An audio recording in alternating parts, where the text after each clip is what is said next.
User groups have challenged the authority of medicine since the 1970s. But today, a commitment to patient and public involvement across health and care is enshrined in key legislation, and it is a core principle of the NIHR ARC Northwest Coast. So how do we do it? What do some of our most experienced colleagues in patient and public involvement argue we should be doing differently? In this episode of the Equity Lens, we turn the spotlight to equity within patient and public involvement and engagement. Hi, I'm Katerina, your host for this episode, and I'm joined here at Lancaster University campus by several members of the ARC Northwest Coast. So we have Selina Wallis, Public Involvement Manager. Hi. Claire Selby, Stakeholder and Engagement Manager. Hi. Paula Wheeler, EPHC Manager and Neighbourhood Coordinator. That's a long title, hello. And last but not least, Leiper, who is a host of this podcast but finds himself on the other side of the microphone as his role of a public advisor. Yeah, hi, my name's Rod.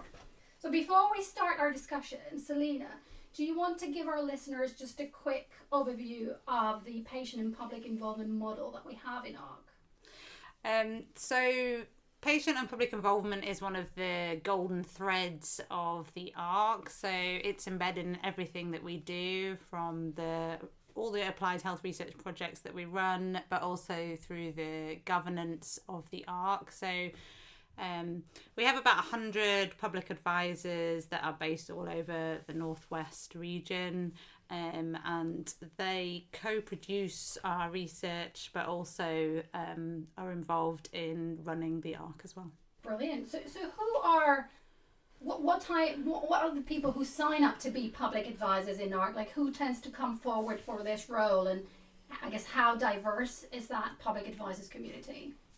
Good question.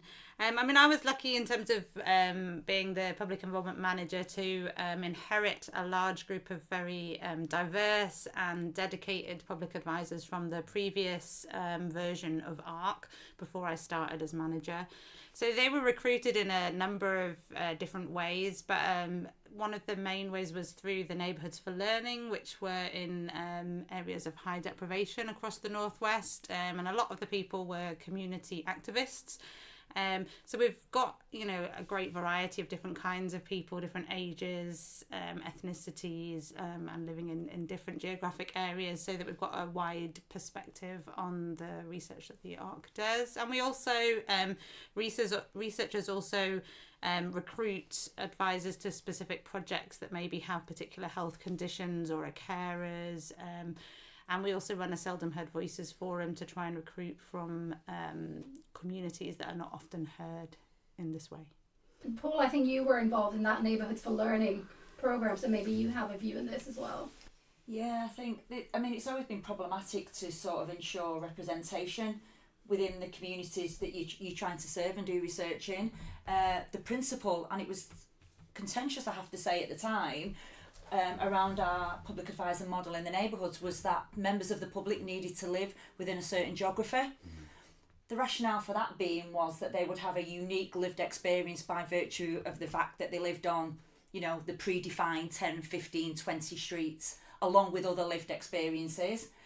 It worked really well because what we tended to do was encourage and develop research ideas with those what we called resident advisors. So they were public contributors that lived in a geography, and they would work with us as researchers and with other organisations and institutions that also had a presence in a neighbourhood to identify sort of hot topics and wicked issues. Topics where we would be able to explore, using a co-production model, how we might evolve a research idea and how we would take that through to from conception of a research question, enabling co-production around design of materials to collect data, analyse data, and then write stuff up. It was also really key for us at the time that those people lived in the areas, because in addition to them being resident advisors, they quite often had other links to other institutions and organisations within those areas. So it was a great way of sort of cascading the model to non-traditional research organisations in that particular geography. So it worked really well. From what you're both saying, it sounds like there's been a few years, so from the previous iteration of the ARC till nowadays, that we've tried different models in ARC and tried different ways of reaching a wide audience, asking them if they'd volunteer their time as public advisors. Are there maybe any barriers for potential public advisors to getting involved with research? And if so, do we have any ideas as how these could overcome? And Rod, you're a public advisor yourself, so maybe you'd want to start that off. I mean, the difficulty was actually finding out about what this project was about. This is the previous version of ARC, and I found out by accident because somebody came to speak at another forum, and then it was just like, oh, would you be interested in this? And he says, well, I live here, I have money issues, there are debt issues, there are deprivation issues, I have something to contribute. So that's how I started. That's all I can say at the moment. I can't think of anything else. I'd also mention, Katerina, that whilst people do sometimes volunteer their time, we do actually pay our advisors based on the National Institute for Health Research involvement rates, which I think is important because we need to have parity of time and expertise. You know, we value the lived experience of our advisors, so we don't want them to be out of pocket in terms of working with us. I think it's always difficult, you know, in terms of barriers. You know, over COVID, over the lockdown, we had to move to a model that was sort of all online, and then you've got things like the digital divide. So sometimes, you know, people might have devices, but if they don't have an ability to connect to a regular and reliable sort of Wi-Fi broadband, it can make it very difficult, because it's embarrassing for people if they're in a meeting, you know, and they keep dropping out, or they're unable to connect or something like that. So that's sort of been an ongoing issue, and that's something that we do try and address by supporting our advisors with, you know, equipment or you know, access to broadband when we can.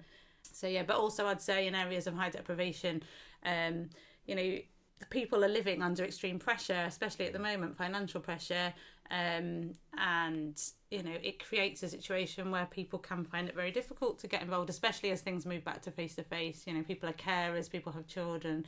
You know, people find it very difficult to travel to meetings quite often. So, you know, we are trying to have a hybrid model when we can. I'd absolutely agree with everything that Selina says about the practical issues, definitely. But I also think there are some issues as well around things like trust, because it can be quite hard, I think, for people who've never worked with maybe large and often seen as expert institutions, you know, to actually think they have something to contribute. And that's, you know, about power relationships, about how people feel that they have something worthwhile and valuable. So a large part of that, I think, is sometimes about building those relationships and building that trust. So something that my role's involved in with is the COREN, which is the Community and Research Engagement Network, and that's about working with the organisations, often voluntary community third sector organisations, that are actually embedded in those communities, because they've often been there for many years, they're trusted. So if we can almost work with those organisations as a sort of as a gatekeeper, I suppose, then I think there's an idea that we can build those relationships more steadily and hopefully build up that trust as well, which is absolutely critical to work with people. So what I'm hearing is trying different ways to reach different populations, make sure we give back to them both in terms of payment and training, so they're not just expected to be volunteers, but also get the support they need, and also help with finding the connectors, the networks to reach those people, but also to keep them involved as we go forward with this work. But maybe I guess that part of how do we support them, what type of training maybe do we offer, or how do we keep public advisors motivated to stay involved in research after not volunteered, sorry, wrong word, we did say that before, but after they've taken up the role, I guess. I mean, we do offer a lot of sort of one-to-one support. We have a public involvement team. We've got a fantastic administrator, Ruth, who supports a lot of people in terms of making sure that all the you know, the dots are crossed and the crosses are whatever the word is. I's are dotted, T's are crossed. That's the one. Thanks, Rod. Yeah, we offer a public advisor forum on a regular basis where, you know, we can offer training, and we also have a buddying and mentoring scheme where we pair up more experienced advisors with newer advisors to give them some support, or, you know, informal peer-to-peer support around what to expect and and we're always available to speak to people. Yeah, I think the model is I think what our USP is in ARC is that we're always trying to refresh, update and improve our models. You know, as Selina says, we've got a PPIE team. We want that golden strand of involvement and engagement to cross-cut across all our themes in the ARC and our member organisations and our members of the public, and that can be quite pragmatic. I think we have to take a pragmatic approach, but it can be quite problematic as well. So in terms of the development, I don't like the term training. I'm going to say it on a podcast. I don't like it because in our heads, and I think often I've worked with advisors over the last 5 or 6 years, training makes them uneasy sometimes if they're coming from a place where maybe they left school without any formal qualifications. I think we've worked really hard in trying to understand what their skills are. You know, if they can get their kids to school on time, and they've got 4 of them, they've got great time management skills. If they're, you know, managing to only hold down a part-time job but feeding children, you know, they've got financial management and stuff like that. And I think we need to be sort of adaptive to the skills they've got and recognise them as assets. We use the term resilience about our public advisors. They need to feel that they're enabled and empowered to be part of our research community, of which they're an integral part. I think the point I was trying to make at the start, and then my mind sort of navigated elsewhere, is I think there's an important space to understand the role of researchers and academics in ARC. We often sort of put the emphasis on what is it the public advisors need to learn more about. We're doing work with Claire, the COREN, and Selina in the PPIE team to think about what is the gap in researcher skills and understanding about how to utilise this fabulous resource that is public involvement in the ARC, and that we're trying to work with various groups at the moment about understanding where that might take us. Yeah, that's actually brilliant. And the other thing I had in mind when I was asking that question was a debate that I keep hearing about recently, and I want to hear all your thoughts about it, is where does that line lie between training public advisors to the extent that they are then professionals in whatever it is we're training them in, and I know you hate the word, but you know, versus asking public advisors to be involved because it's exactly their personal experience and their lay views that we value, that bring the different perspective to what we're doing in research. I've got a really current example of that actually. So I'm part of a team that's putting forward a grant proposal to NIHR as a programme delivery grant, looking at how to create the process, so not create the process for establishing diverse public partnerships. And of course, we want public participation in the design of the proposal. It would appear that the understanding around what a public co-applicant is a member of the public. However, one of the people who's been quite influential in helping support the programme has got a job as a result of being actively involved in the previous iteration of the ARC and now the ARC. And we're having a real debate about whether they can be considered as a public applicant, which doesn't make sense to me. The fact that that person has a job, they're still a member of the public. And I still think it's really, really cloudy and mixed. I don't think we can draw a line. I think we take each... We need to frame what the role of that public contributor might be, and if they've got a job in another NIHR institution, they can still be a public contributor, I would argue. Don't know what other people's thoughts are on that. I think, I'm newer to the ARC than some people, and I think one of the things when I found out, I thought, you say great model around the public advisor system, but I think I was really... I don't know if it's pleasantly surprised, but at the expertise level of some of the public advisors, they knew, I think, far more than me about some of the systems and the structures because they'd been involved in it for years. Now, I suppose you could say the only way to therefore ensure everyone is a lay member of the public, do you have a constantly refreshed system of public advisors? You dump one lot out, and well, that's not how you can work. That's just not sustainable. It's not ethical. It's not fair. So I think, as Paula says, you probably have to take things on a case-by-case basis and accept that there are some public advisors who have become more expert, more professional, whatever you want to call it, but equally they still have a very valid role through their lived experience, through their other roles as well. So it's maybe a more case-by-case basis at looking at things like that. As a public advisor, I think whether you're working or not working is irrelevant. The key thing is what you've learnt and experienced in your lifetime. If you've got a job, you're limited about how much time you can give. If you're unemployed like me, you can give as much as you want, so it's not relevant whether you're working or not. I think that's where the ARC model is really inclusive. So anybody can be a public advisor, and through the buddying and the mentoring scheme, people are supported to understand the research processes more. As Claire stated, we've had advisors that have worked with us since 2014, so they've got 8 years of experience of working within an applied research setting, so they're an invaluable asset to people who are newer. I just think it's less about how we approach it, and possibly one for the external funders about what they deem to be a public co-applicant, because I think if we're not careful, it can be appear to be tokenistic. What does lay actually mean? We're all members of the public. So I think that it's certainly one that we're sort of trying to work through how we frame it in our proposal, and it'd be interesting to see if reviewers come back and say, is this person a true public contributor? I think the conversation about this has been going on. I mean, for so long, I started out as a layperson in research, so I don't have a health research background. My first degree was marine biology, and then I was a secondary school science teacher. So I was involved in research as a member of a maternity services liaison committee back sort of nearly 20 years ago.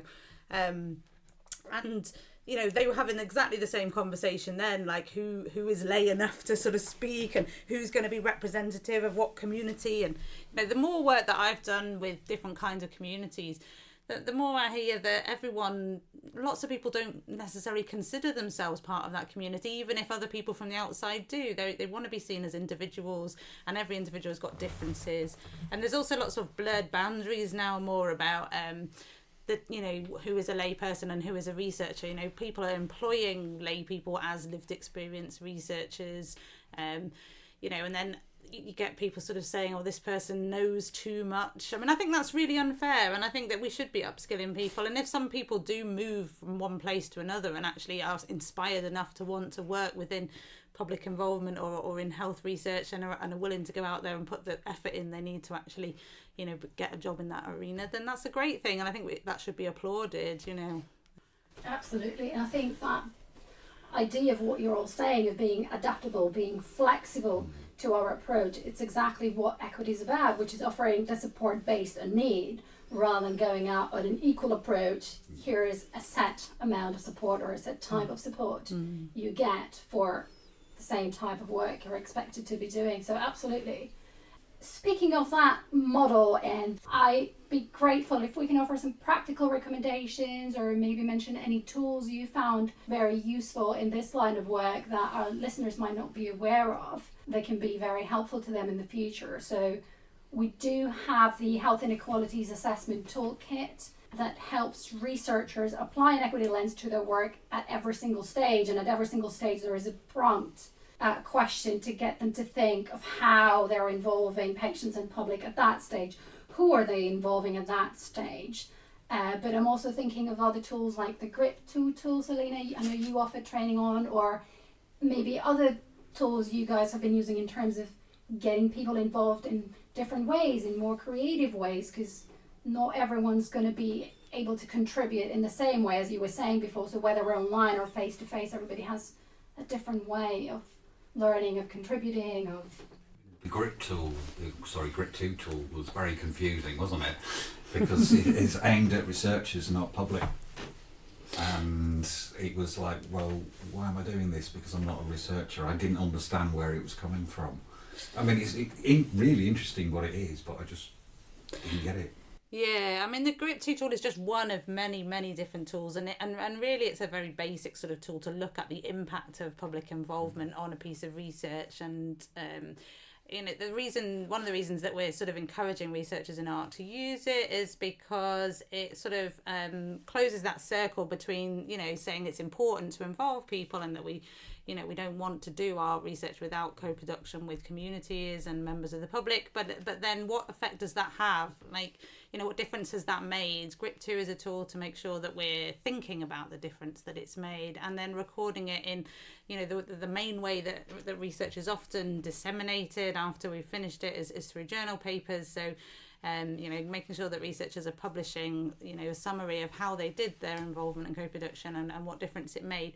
I think what you're talking about, Rod, is that we redesigned it slightly, or with some of the members of the EPIC team, to make sure that the GRIP2 tool wasn't just talking about public involvement, but that was representative of stakeholder involvement. So working with public advisors and members to co-produce a picture of what involvement looked like, not just ask researchers about what that looks like, but we're actually going to be doing a little session about that in the next public advisor forum. So hopefully any public advisors that's still a bit unsure about it will have a bit more information. I think that's the thing with all our tools, is continue to embed them.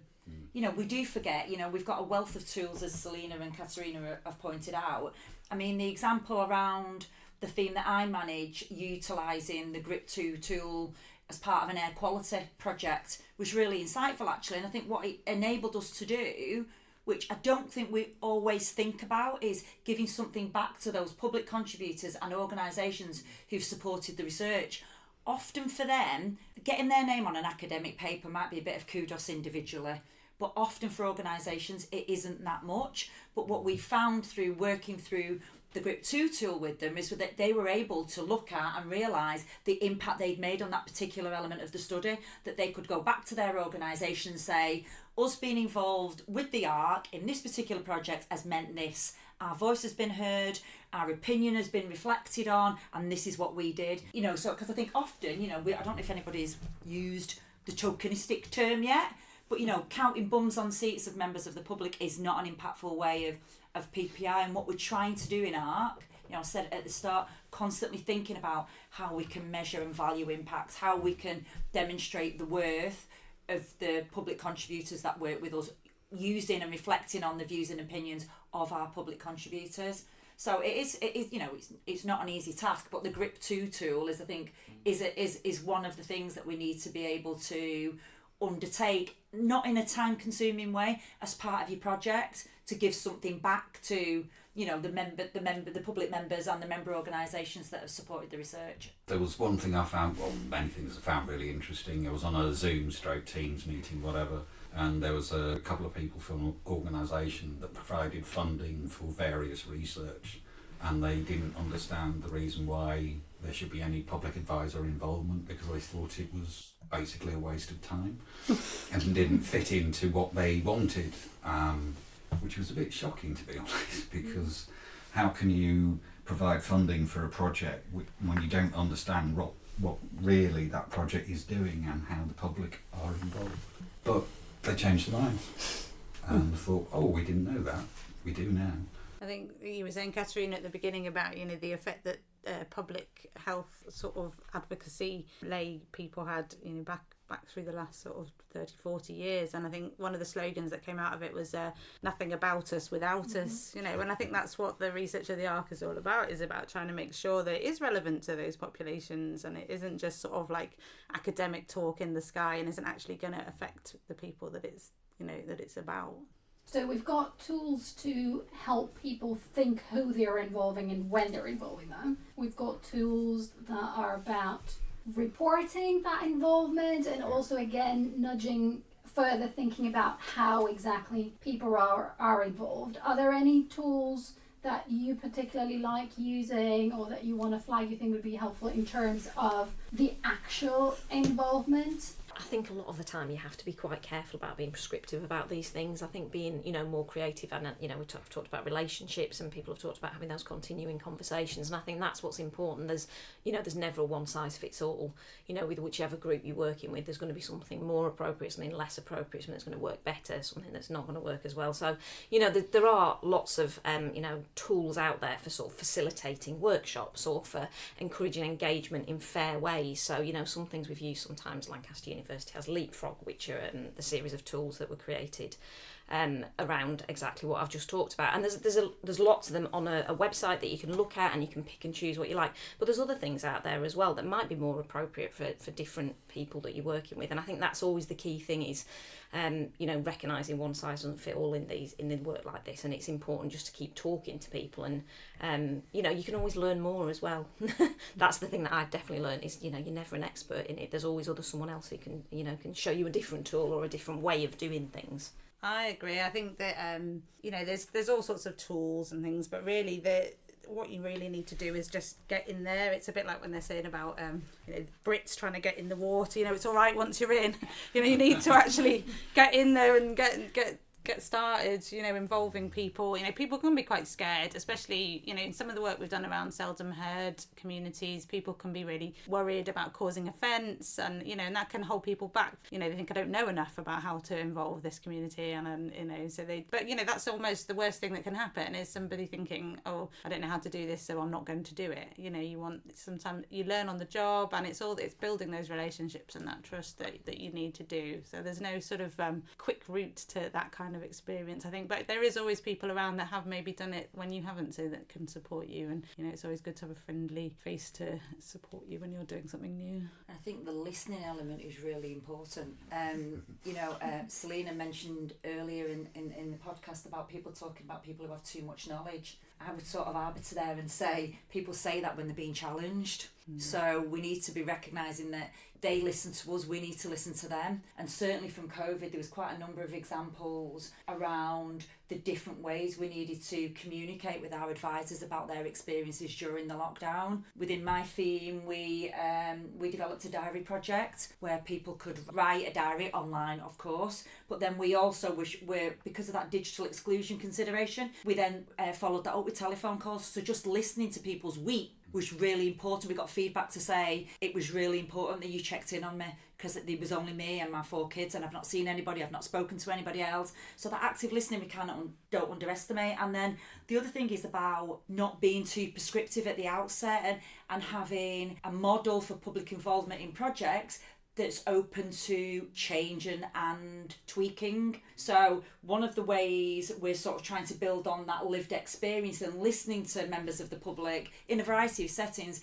is working on models that are looking at more creative approaches. So it's not about writing things down, it's not about, things online. It's going with more sort of music flavoured stuff, animations, plays, people creating characters based on lived experience of a group of 10 to 12 people. So different ways of sort of sharing that lived experience voice from different disease conditions, different spaces. And that'll be really interesting for us, actually, because it's something we haven't done in ARC before, but we're looking to explore. But then when I talk to colleagues, certainly in Lancaster, they're saying, well, we've been doing it for years, but I've not come across it yet, and I've been here 6. So unless it's not very well communicated, then, I think it's something that the ARC, as part of our updating and refreshing our model for public contributors, that we need to be exploring different ways of how we work with members of the public. Feels like we're coming full circle to what we were saying at the beginning. You need to build those relationships, that trust. So you need to listen and understand the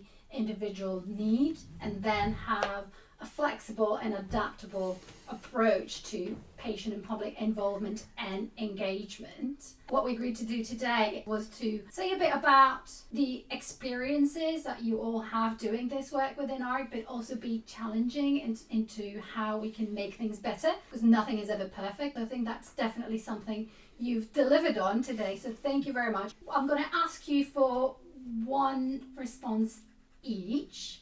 What is your vision for the future around the way we do equitable patient and public involvement in ARC? What would you like to see in the future?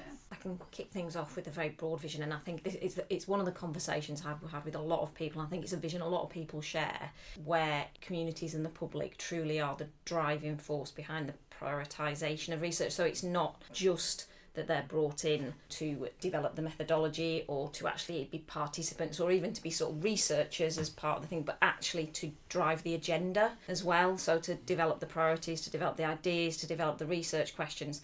And I think that's really hard, because that's often before you ever get any funding. So to me, that would be the eventual aim. But I think for that to happen, funding structures have to change, and the research culture has to change to some degree. So it's as we try our hardest in the ARC, and I think it's something that we're making incremental changes in, and hopefully getting there. But it's I think it's a vision, hopefully for the future. I'd agree with Claire in that I think that we're working with quite monolithic old structures that are really hard to move, and I think that ARCs have done a really good job, but it's still very much sort of coming from the perspective of the old school style of funders and research being designed, and it's really difficult to change that. So I'd like to see us turn the model on its head and really be starting from community and voluntary sector organisations and the public, and then working together with with local authority and NHS and researchers to design research together. So we're sort of coming backwards to the forwards, but I want to turn it around and go the other way. Just to continue with that, I think an understanding, certainly in terms of funding and how we develop the workforce in applied research collaborations and other infrastructure projects, is that PPI should be in everybody's job description. It's not the PPI team to do for everything. And I think that's one thing that we've certainly learned both in Clark, the previous version of ARC, and now. People think it's one person's role and they can just tip on the periphery. It's absolutely not. So the work we want to do about community-ready researchers is integral, I think, for the next 2 years. I think it needs to be part of our workforce planning and when we're creating job descriptions. I also think we need to be pragmatic and think about where is knowledge created. I absolutely get that public should be influential in our research considerations, but there's a demand management. We have to be practical. If they say we don't do, and if I say somebody doesn't do, so there's that honest conversation, and we only get that through people understanding and being listened to and understanding what the concepts for our applied research objectives are. So yeah, pragmatism would be the takeaway. What I can say is that because of the existing structure, change takes a long time. I've been doing this for 5 years, and as a result of this year, one of the gambling firms which we had an issue with has been given a right kicking, telling off by the government, fined £17 million and saying if you don't change your ideas you'll lose your licence. So don't expect things to change quickly, because they don't. Stick with it, it's worth it, because you do make a difference. Thank you all so much for honestly sharing your thoughts. I think this is really inspirational, but it also does give us certain tasks to look at in the future. Claire, Selina, Paula, Rod, thank you very much.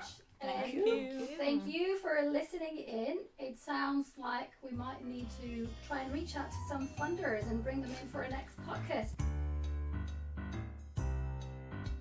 Do you have a topic or people you would like to hear more from in our upcoming episodes of The Equity Lens? What would you find most helpful? Let us know using #ImplementEquity.